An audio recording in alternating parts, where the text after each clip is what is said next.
Banished by the Galactic Council, humanity formed its own dominion instead the trial of Earth. Ambassador Jonathan Rivera had prepared for this moment for 3 years. He stood in the center of the Grand Assembly Hall on Station Zenith, a massive structure that floated in neutral space between the territories of the 52 elder species. The chamber was enormous, with seating arranged in rising circles that created the impression of standing at the bottom of a great bowl. Each seat held a representative from one of the galaxy's ruling civilizations, and each pair of eyes, whether organic or synthetic, was fixed on him. Rivera wore the formal diplomatic uniform of United Earth, midnight blue with silver threading and the emblem of his planet over his heart. His hands were steady despite the weight of what was about to happen. Behind him stood Commander Diana Foster, her military dress uniform immaculate. Her presence a reminder that humanity had both diplomatic skills and the strength to back them up if needed. The Zorvath representative, Chairman Vrex, rose from his elevated seat. His insectoid body was covered in dark chitin that gleamed under the chamber lights. Multiple eyes focused on Rivera with unsettling intensity. His voice, translated through the universal communication system, filled the room with a clicking, resonant tone. Ambassador Rivera of Earth, you stand before this assembly to hear our judgment on humanity's petition for full membership in the Galactic Assembly. Your species has completed 75 years of probationary status. We have observed your actions, studied your nature, and deliberated on your future place among us. Rivera nodded respectfully. The people of Earth await your decision with hope and good faith. We have worked tirelessly to prove ourselves worthy partners in the galactic community. Another voice joined the conversation. This one belonged to Representative Shira of the Ethereals, beings of pure energy contained within crystalline matrices. Her voice was like wind chimes, beautiful but somehow cold. Your species has indeed contributed certain innovations. Your medical research has saved lives. Your terraforming techniques have improved several marginal worlds. Your peacekeeping forces have assisted in minor conflicts. Rivera felt a stirring of hope, but it died quickly when Shira continued. However, these contributions cannot overshadow the fundamental concerns we hold about human nature. You are aggressive. You expand rapidly, establishing colonies at a pace that alarms many species. You refuse to fully adopt galactic cultural norms, clinging instead to your tribal divisions and competitive instincts. A Saurian representative, a reptilian being named Commander Thexus, added his voice. Humanity wages war among itself even as you petition us for acceptance. Your history is written in blood. Every century of your recorded civilization includes conflict, conquest, and violence. You are chaos incarnate, and chaos has no place in the ordered galaxy we have maintained for 12,000 years. Rivera felt anger rising but kept his voice calm. With respect, every species in this chamber has a history of conflict. Growth requires struggle. We don't deny our past, but we ask you to judge us on our present actions and future potential. In the 75 years since first contact, humanity has not initiated a single aggressive action against any galactic species. We have honored every treaty, respected every border, and contributed significantly to galactic prosperity. The Luminari representative, a being that resembled living liquid metal, spoke with a voice like bells. The issue is not what you have done, Ambassador Rivera. The issue is what you might do. Your species possesses a capacity for innovation that unsettles the established order. Your population grows exponentially. Your technology advances at unprecedented rates. If we grant you full membership, within 2 centuries you could rival the elder species in influence and power. That is unacceptable. The truth was finally spoken openly. This was not about humanity's actions or character. This was about fear. The elder species had ruled the galaxy for millennia, and they saw humanity as a threat to their comfortable dominance. Chairman Vrex raised one clawed appendage. The Assembly will now vote on humanity's petition for full membership. Blue signifies acceptance. Red signifies rejection. Rivera watched as voting crystals activated above each representative station. The lights began appearing one by one, floating in the air like small stars. Red, red, red, blue, red, red, red, red, red, blue, red, red. The pattern continued. Rivera counted silently. The Vorlon voted blue, honoring decades of profitable trade with human colonies. The Syndril voted blue, appreciating human artistic contributions. A few others joined them.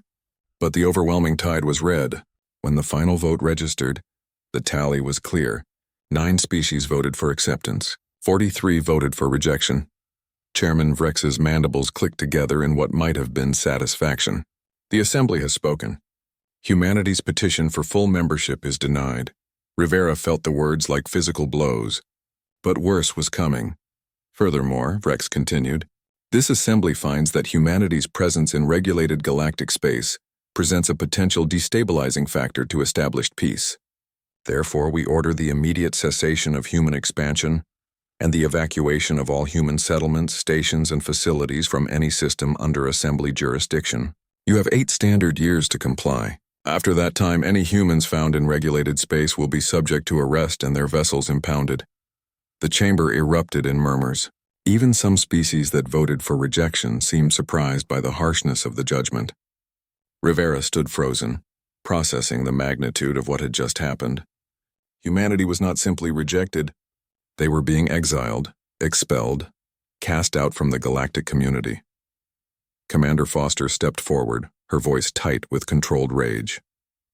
This is unprecedented.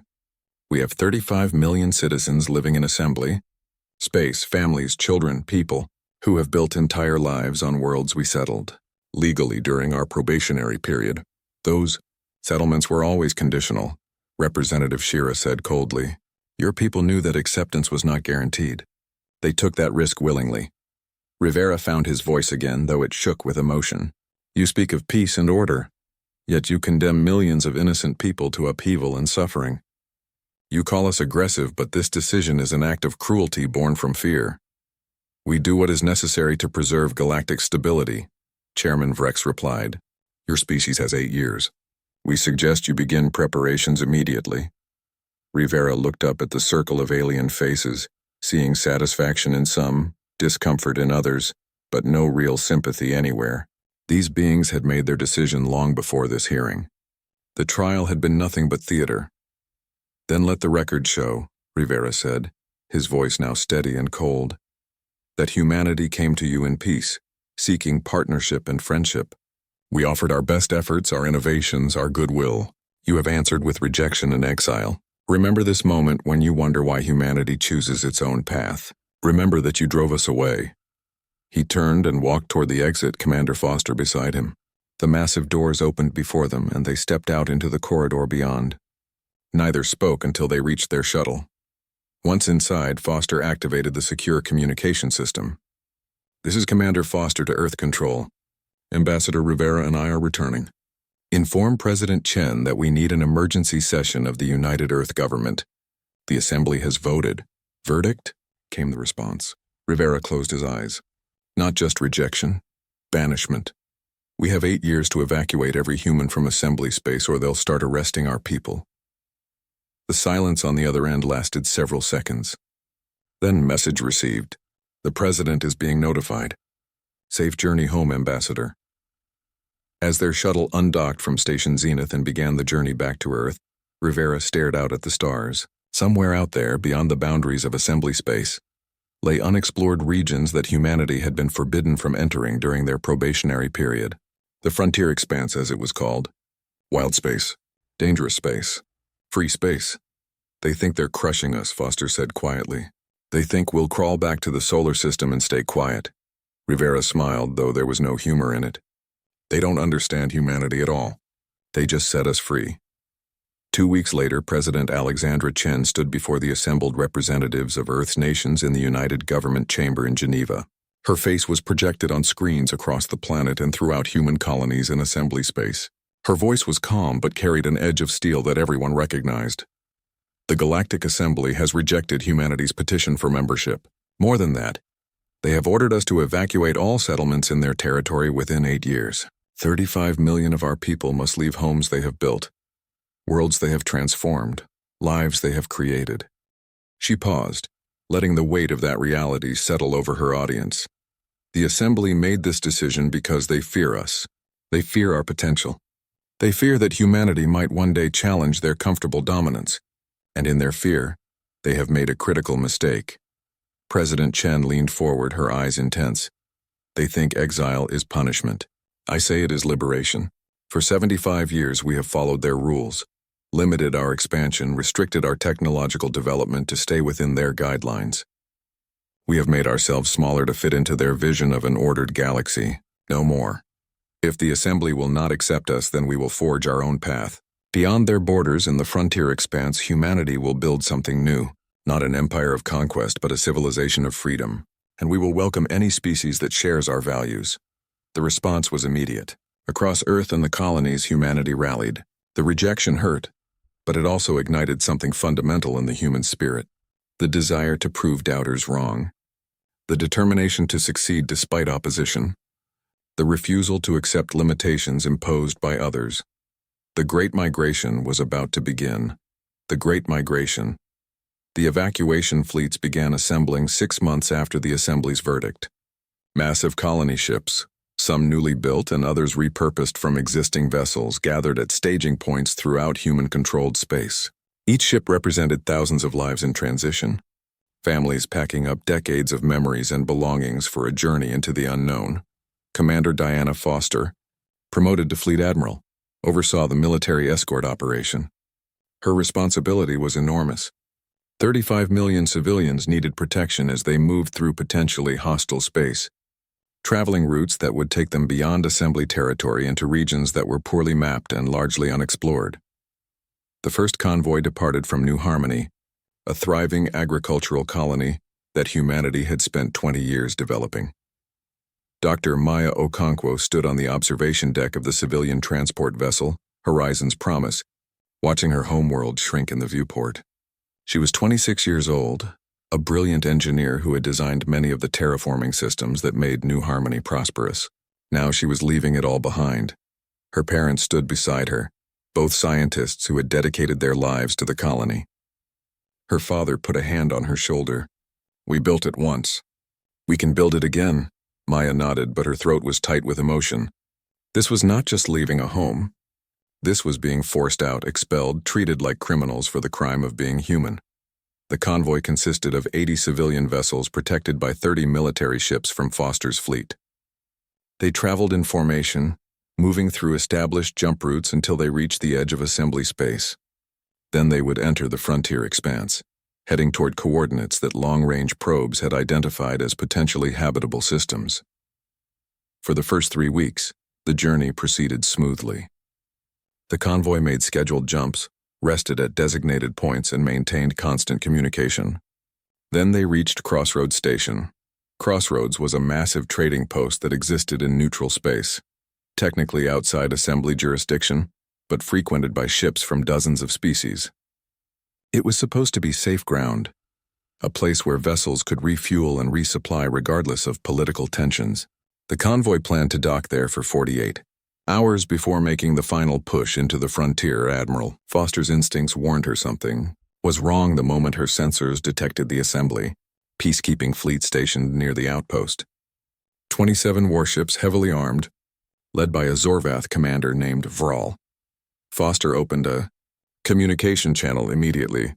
"This is Fleet Admiral Diana Foster of United Earth. Our convoy is exercising legal rights to dock at Crossroads Station for resupply. We are in neutral space and pose no threat to any Assembly interests." Commander Vral's response came through, his clicking voice translated by the communication system. "Human vessels, you are operating in violation of Assembly security protocols. Your military fleet represents a potential threat. You will withdraw immediately or we will consider this an act of aggression." Foster felt her blood run cold.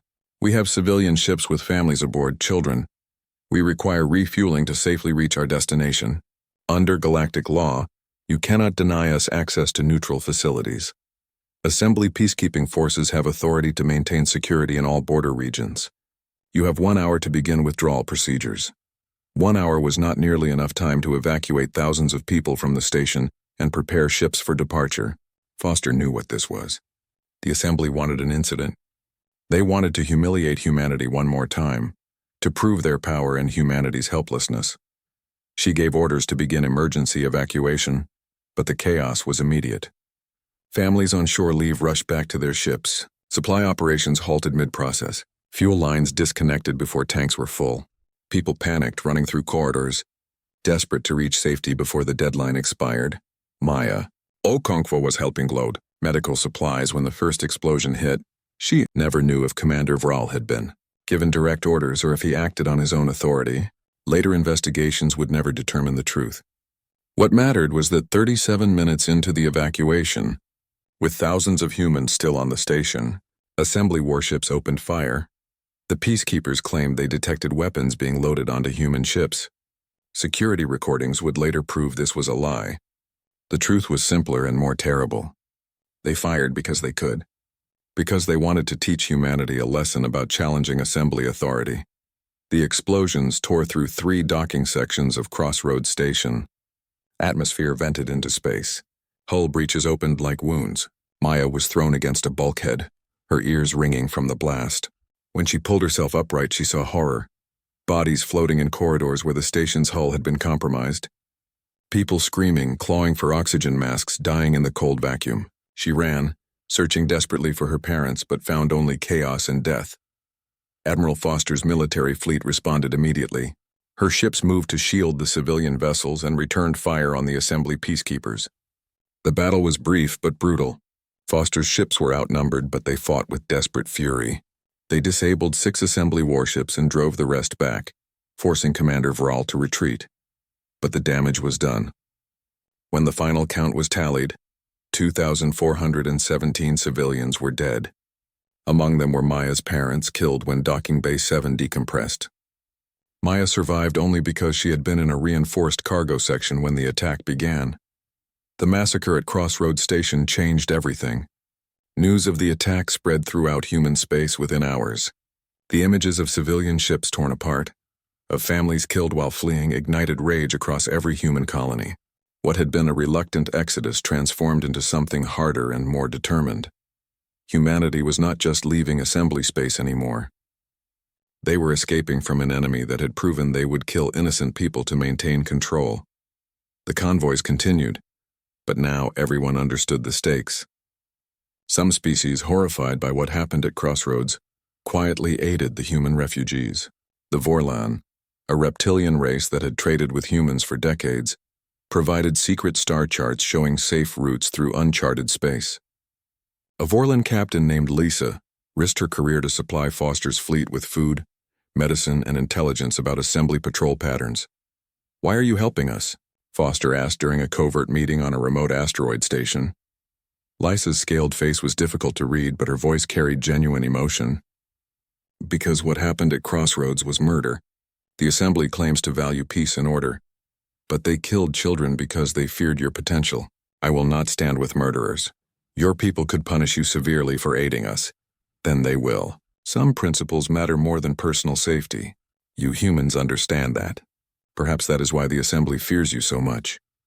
Using Lisa's charts and information from other sympathetic contacts, Foster led the refugee fleets deeper into uncharted territory. And there, in a region the assembly had never bothered to explore, humanity discovered something that would change their future: the Aurora Cluster. 15 star systems arranged in a rough sphere, connected by relatively short jump distances. Long-range probes revealed 6 worlds with conditions suitable for human habitation, plus dozens of moons and asteroids rich in valuable minerals. It was perfect. Remote enough to be safe from assembly interference, large enough to support a growing population, and resource-rich enough to build a thriving civilization. The first colony ship landed on the best of the worlds on a clear day, with 2 suns painting the sky in shades of gold and amber. Someone suggested calling it New Earth, but that felt like looking backward. President Chen, who had traveled with the 3rd convoy to personally oversee the settlement, made the final decision. "We name it New Haven, because this is our sanctuary, our fresh start, the place where humanity builds its future free from those who fear us." Maya Okonkwo was on that first landing. She had survived Crossroads Station, but she had lost her family. The anger inside her had crystallized into cold determination. She worked 20-hour days, barely sleeping, helping construct the first settlement. Other survivors recognized something in her, a focus that bordered on obsession, a need to build something permanent from the ashes of what had been taken. Within 6 months, 10,000 people lived on New Haven. Within a year, the population reached 50,000. The other 5 habitable worlds in the Aurora cluster filled with settlers at a similar pace. Humanity was not just evacuating. They were colonizing, spreading out, building new homes with a speed that would have astonished even their critics. But Maya's focus was not on construction alone. She had joined the Technology Development Division, and she was working on something that would prove crucial to humanity's survival. The Assembly had always restricted certain technologies, claiming they were too dangerous or unstable. Now, free from those restrictions, human scientists could explore their full potential. Maya's specialty was propulsion systems. She had studied the Assembly's faster-than-light drives and found them inefficient, limited by conservative engineering that prioritized stability over performance. Working with a team of brilliant physicists and engineers, Maya began developing something better: the quantum slip drive. Instead of creating a stable warp bubble like Assembly FTL, the quantum drive created brief tears in spacetime, allowing ships to slip between points almost instantaneously. It required sophisticated AI systems to calculate safe jump coordinates and neural-linked controls to execute jumps quickly, but the results were revolutionary. A ship equipped with quantum slip drives could travel 40% faster than Assembly vessels. More importantly, while Assembly drives needed hours to recharge between jumps, quantum drives could jump again within minutes. This gave human ships unprecedented tactical mobility. Dr. Okonkwo's success earned her a promotion to head of the entire technology division at age 28. Under her leadership, human scientists made breakthrough after breakthrough. Adaptive shielding that could adjust to different weapon frequencies in real time. Swarm drones controlled by distributed AI networks that could overwhelm traditional targeting systems. Neural-linked weapons that allowed human gunners to respond faster than any biological creature's natural reflexes. The Assembly had suppressed these technologies for millennia, claiming they were too dangerous. The truth was simpler. These innovations threatened the elder species' comfortable dominance. President Chen watched humanity's rapid advancement with satisfaction, but also caution. "We're building something powerful," she told her advisors during a strategy session. "But we must be careful not to become what they accused us of being." Aggressive conquerors interested only in power. Admiral Foster, who had been haunted by the deaths at Crossroads Station, agreed. "Our strength must serve defense, not conquest. We protect our people and our freedom, nothing more." But news of humanity's technological leaps began reaching other species, and not all of them were part of the Assembly. The first contact came from the crystallines, a silicon-based species that the Assembly had rejected centuries ago for being too different, too alien in their thought processes. Their envoy arrived at New Haven in a ship that looked like a floating geode. "Beautiful and strange. We heard what happened to you," the crystalline ambassador communicated through harmonic resonance translated by computers. "The Assembly fears anything they cannot control. They rejected us for similar reasons. We wish to discuss cooperation." Similar messages arrived from other species: the verdants, plant-like beings who grew their technology organically; the titles, aquatic creatures who had been restricted to water worlds by Assembly regulations; the nomads, a wandering species who refused to settle on planets and were therefore considered primitive by elder species. All of them had been rejected, restricted, or oppressed by the Assembly. And all of them saw in humanity's defiant exodus a potential path to something better. President Chen called for a special session of the newly formed Dominion Council. "We have a choice to make. We can remain isolated, focused only on human interests, or we can extend our hand to others who the Assembly has failed. What do we choose?" The debate was intense. Some argued that humanity needed to focus on its own survival and security. Others insisted that accepting alien species would make the Dominion stronger, more diverse, more resilient. Dr. Maya Okonkwo attended the session as the Technology Division's representative.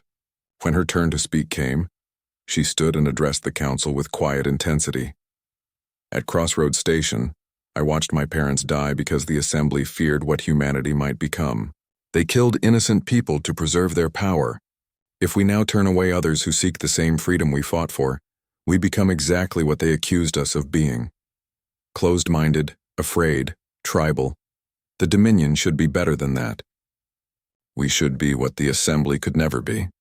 Truly accepting of all species who share our values." The vote was close, but it passed. The human dominion would accept applications from any species that respected three core principles: individual freedom, cooperative governance, and mutual defense. Species that wanted to join would be welcomed as equals, not as subordinates or lesser members. The crystallines were the first to officially join. Their ambassador, a being of living silicon named Harmony, spoke at the joining ceremony with words that resonated through the assembled crowd.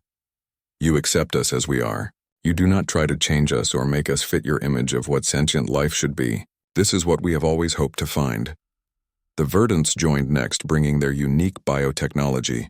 Their ships were grown rather than built, living organisms engineered for space travel. They offered to teach humans their methods, sharing knowledge freely because the Dominion's culture encouraged cooperation rather than hoarding information. Within 2 years, the Dominion had grown to include 18 species. Within 5 years, that number reached 29. The population across all Dominion territories exceeded 150 million, with humans comprising about 60%.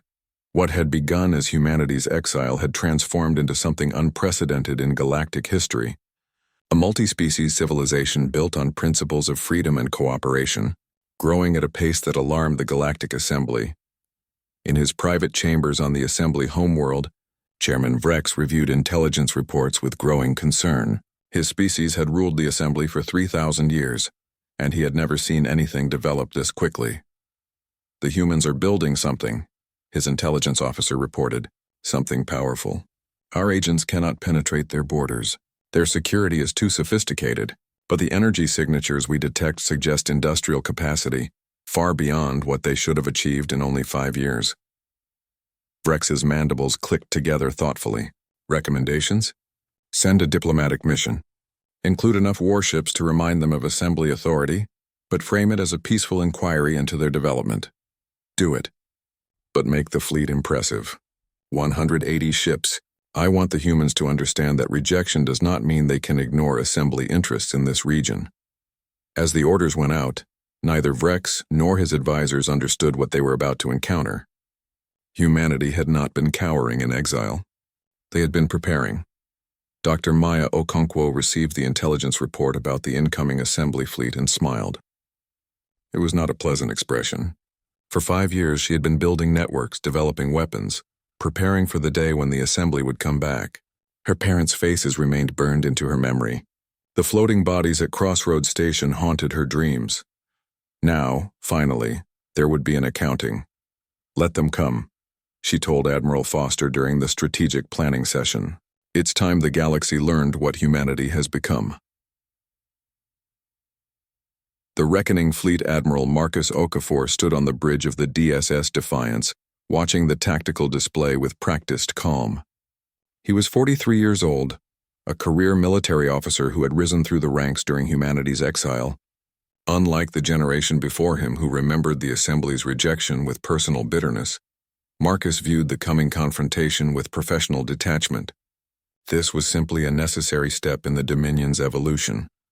"Assembly fleet entering sensor range," his tactical officer reported. "Confirmed count, 183 vessels. Configuration matches peacekeeping formation doctrine. Lead vessel is flagged as Admiral Corvin's command ship." Marcus nodded. Admiral Corvin was a Zorvath commander, son of the chairman who had banished humanity 20 years ago. The symbolism was not lost on anyone. The Assembly was making a statement about generational continuity, about maintaining the old order. "How long until they reach the Sentinel's Gate checkpoint?" Marcus asked. 37 minutes at current speed. Sentinel's Gate was a strategic position at the edge of the Aurora cluster, a natural choke point where space conditions created ideal sensor coverage. It was where Marcus intended to make his stand. Not because the Dominion needed to fight there specifically, but because the location sent a clear message: this far and no farther. All ships to battle stations. Execute formation pattern Omega-7. Across the Dominion fleet, 83 warships began moving into position. On paper, the Assembly force was more than twice as large, but numbers told only part of the story. Dr. Maya Okonkwo watched the preparations from the Dominion Intelligence Headquarters on New Haven. At 31 years old, she had become the youngest division director in Dominion history. Her networks extended throughout assembly space, gathering information that had proven invaluable. She knew the assembly fleet's exact composition, its weapons capabilities, its tactical doctrines, and its commander's personality profile. Admiral Corvin is aggressive, she told President Chen during the final briefing before the engagement. He wants to prove himself worthy of his father's legacy. He'll push hard, expecting us to back down when faced with superior numbers. President Chen, now 68 years old with silver in her hair, studied the tactical projections. Will Admiral Okafor's plan work? If we follow it precisely, we'll achieve our objectives with minimal losses. The assembly has no experience fighting quantum slip drives or swarm drones. Their tactical computers are programmed for conventional warfare. We're going to show them something completely different. At Sentinel's Gate, Admiral Corvin sat in his command throne, his insectoid body positioned to give him optimal view of the bridge displays. He was younger than his father had been at a similar career stage, only 80 years old by Zorvath standards. He carried the weight of expectation heavily. His entire life had been spent preparing to maintain the order his father's generation established. Human fleet detected, his sensor officer reported. Vessel count 83. They're holding position at the checkpoint. Corvin's mandibles clicked in satisfaction. Open a channel. The communication connected and Admiral Okafor's face appeared on the view screen. Corvin had studied human expressions and recognized the calm confidence in the other commander's eyes. Human vessels, you are operating in space that borders assembly territory. We are conducting a security assessment. You will stand down your weapons and allow our inspection teams aboard your ships. Okafor's expression didn't change. With respect, Admiral Corvin, we are in Dominion space. Your authority ends at the border. You have no legal right to demand inspections of our vessels. The Assembly has concerns about your military buildup. Intelligence suggests you possess technologies that violate galactic security protocols. Protocols we are no longer bound by. The Assembly made that clear when they expelled us from regulated space. What we develop in our own territory is our concern, not yours. Corvin felt irritation rising. The humans spoke as if they were equals, as if the Dominion had any right to make demands of the Assembly. If you have nothing to hide, you will allow the inspections. Refusal will be interpreted as hostile intent. Then interpret it however you wish. Dominion borders are closed to Assembly forces. Turn your fleet around, Admiral. There's nothing for you here. Corvin cut the communication. Around him, his command staff waited for orders. He had been given discretion by his father to use whatever methods necessary to assess the human threat. Chairman Vrex had been clear. The elder species had maintained galactic order for 12,000 years. They would not allow one young, aggressive species to upset that order.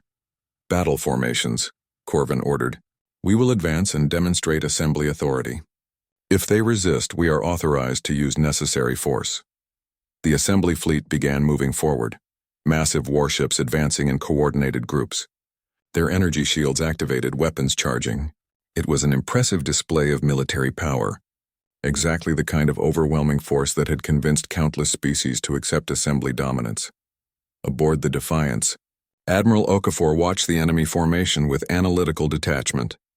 They're committing to a standard advance, just as predicted. Execute Operation Stormbreak. What happened next would be analyzed by military strategists for generations. The Dominion ships didn't advance to meet the Assembly fleet. Instead, space around Corvin's formation suddenly filled with contacts.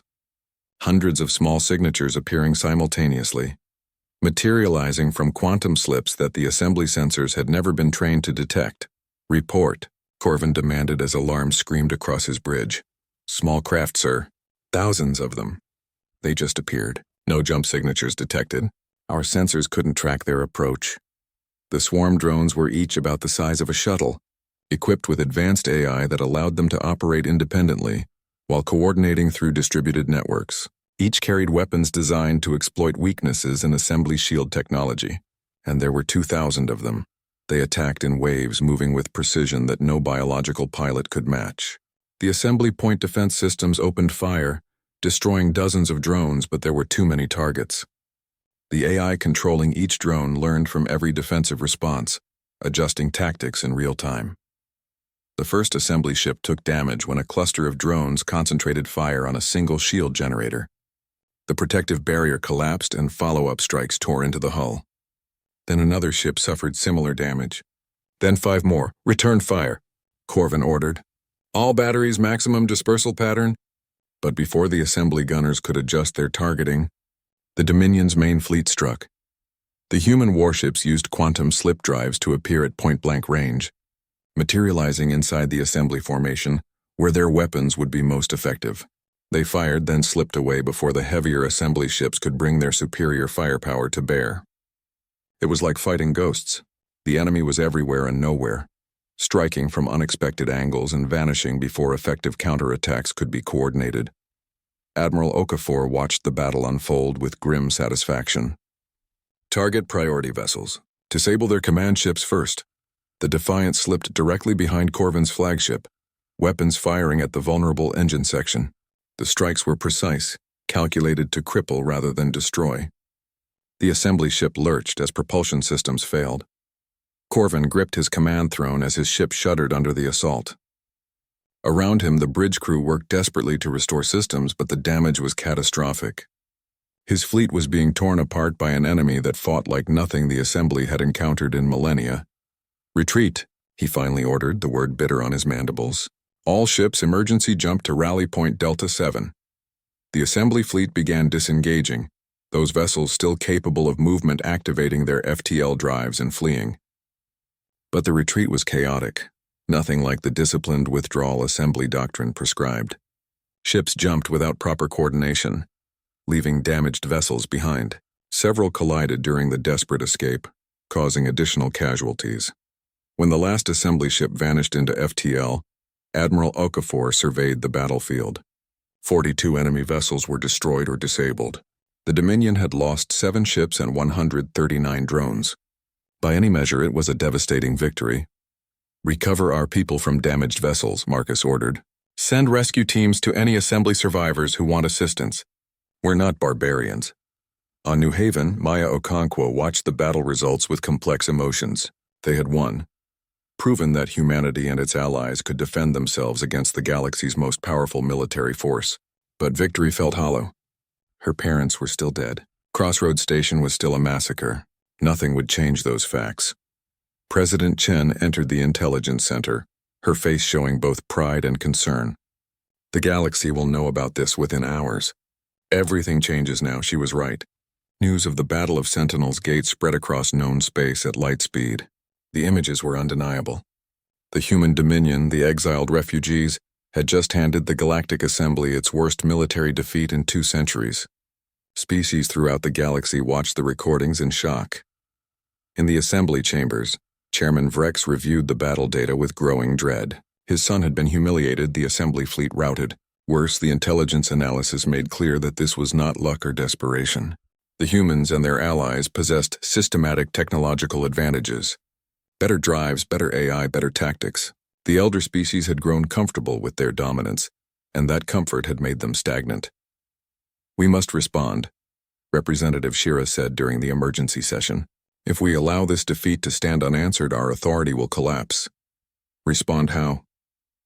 Demanded the Vorlan representative, a new appointment since Lissa's exile. Did you see those battle recordings? Our fleet was twice their size and we were destroyed. How many ships do you want to lose trying to prove a point? The chamber erupted in arguments. Some species called for massive military action. Others called for negotiation. Still others began questioning whether the original decision to banish humanity had been a catastrophic mistake. Dr. Okonkwo chose that moment to release her carefully prepared intelligence bomb. Across the galaxy, every major news network received data packages from anonymous sources. The information inside was explosive. Detailed records proving that the assembly had systematically suppressed technological development for millennia, not for safety reasons, but to maintain the elder species' power monopoly. Financial data showing discriminatory trade practices that kept younger species economically dependent. Historical files documenting how the assembly had sabotaged or destroyed emerging civilizations that showed too much potential. The evidence was irrefutable because Maya had spent 5 years building spy networks throughout assembly space, bribing officials, hacking databases, and gathering proof of every corrupt practice. Now she released it all simultaneously, ensuring no one could suppress the information before it spread. The impact was immediate and devastating. Protests erupted on dozens of assembly worlds. Citizens of younger species demanded explanations from their leaders. Several species populations called for referendums on continued assembly membership. The elder species tried to dismiss the revelations as human propaganda, but too much of the evidence could be independently verified.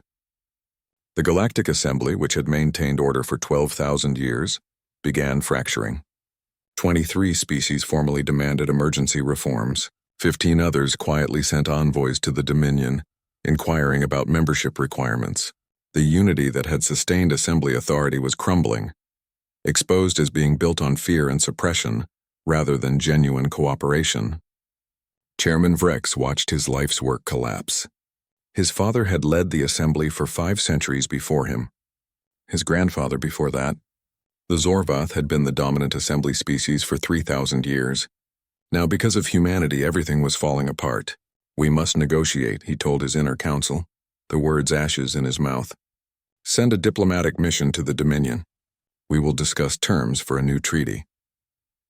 When the request reached President Chen, she called together her closest advisors. Admiral Okafor attended via holographic link. Maya Okonkwo sat across from the president, her expression carefully neutral. Ambassador Jonathan Rivera, now 78 years old and supposedly retired, had returned for this historic moment. "They want to negotiate," Chen said. "After everything they've done to us. After Crossroads Station. After banishment and attempted intimidation. Now they want to talk. Do we trust them?" Admiral Okafor asked. "No," Maya answered immediately. "But we don't need to trust them. We need to be smarter than them. This is our chance to reshape the entire galactic order." Ambassador Rivera leaned forward, his aged face thoughtful. 20 years ago, I stood before the assembly and begged them to accept us. They refused. Now they're coming to us, asking for negotiations. The power dynamic has completely reversed. The question isn't whether we should negotiate. The question is what terms we demand. President Chen looked at each of them. "Then let's discuss those terms. Because whatever we build from this moment will define humanity's place in the galaxy for centuries to come." 3 weeks later, representatives from the Galactic Assembly arrived at Horizon Station, a new facility built in neutral space specifically for the negotiations. The delegation was large, representing all 47 assembly species, but their body language spoke volumes. These were not conquerors or judges. These were politicians trying to salvage what remained of their authority. President Chen arrived with her own delegation. Ambassador Rivera had agreed to lead the negotiations, coming out of retirement one final time. Maya Okonkwo attended as intelligence director. Admiral Okafor provided military counsel, and representatives from each of the 32 species that now comprise the Free Systems Alliance sat as equal partners. Chairman Vrex opened the meeting, his aged voice lacking its former authority. "President Chen, representatives of the Alliance, we gather to discuss terms for peaceful coexistence and, hopefully, for a new framework of galactic cooperation." Rivera, sitting at the head of the Dominion delegation, looked at the assembly representatives with eyes that had seen too much history. 20 years ago, I stood in your grand chamber and asked for nothing more than acceptance, partnership, a place among the stars for humanity. You answered with rejection, banishment, and violence. 3,000 of our people died at Crossroads Station because you feared our potential. Several assembly representatives shifted uncomfortably. The Vorlan delegate spoke up. "Many of us did not support those actions. We have regretted the decisions made 20 years ago." "Regret is easy when consequences arrive," Maya said quietly. "Where was your regret when civilians were being killed?" Representative Shira, the ethereal, responded with uncharacteristic humility. "We were afraid. The elder species have ruled for so long that we forgot how to share power. We saw humanity's rapid advancement and panicked. We were wrong." It was the first time any assembly official had admitted error so directly.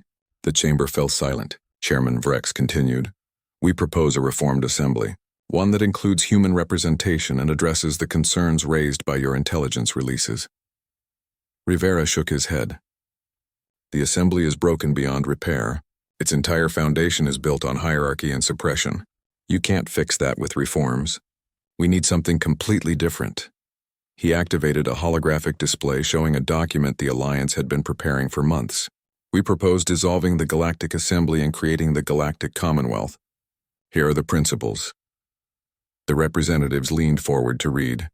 No species holds permanent leadership positions. Authority rotates every 5 years based on democratic elections with 1 vote per 10 million citizens. Technology sharing is mandatory for all members. No suppression of innovation for political purposes. Military forces are unified for mutual defense but cannot be used for aggressive expansion or to enforce political compliance. Cultural autonomy is guaranteed. No species is required to adopt another's customs or values. Economic equality is enforced through fair trade regulations and development assistance for less advanced species. Membership is open to any species meeting basic criteria: respect for individual rights, commitment to peaceful coexistence, and contribution to common defense. The Assembly representatives read in silence. What Rivera proposed was revolutionary: an end to the elder species' comfortable dominance. True equality among all galactic civilizations. This is impossible, one of the Krell delegates protested. The younger species lack the wisdom to guide galactic affairs. Wisdom? Admiral Okafor said sharply. Your wisdom led to Crossroads Station. Your wisdom banished millions of innocents. Your wisdom suppressed technological advancement for millennia. Forgive us if we don't trust your definition of the word. Chairman Vrex looked at the proposal for a long time. His species would lose its dominant position. The comfortable certainty of Zorvath leadership would end. But the alternative was watching the Assembly collapse entirely as more species defected to the Alliance. If we agree to this, Vrex said slowly, what guarantees do we have that the Commonwealth will not simply become human-dominated? President Chen answered, population limits on voting power. No single species can control more than 20% of Commonwealth votes regardless of population size. We've built these protections into the structure specifically to prevent anyone from establishing dominance. The negotiations continued for 6 days. Some Assembly species immediately declared their intention to join the Commonwealth. The Vorlon announced their membership first, finally able to openly support the humans they had secretly aided for 20 years. The Syndril followed, along with 17 other species who had grown tired of the Assembly's rigid hierarchy. But the Zorvath and Tavara refused.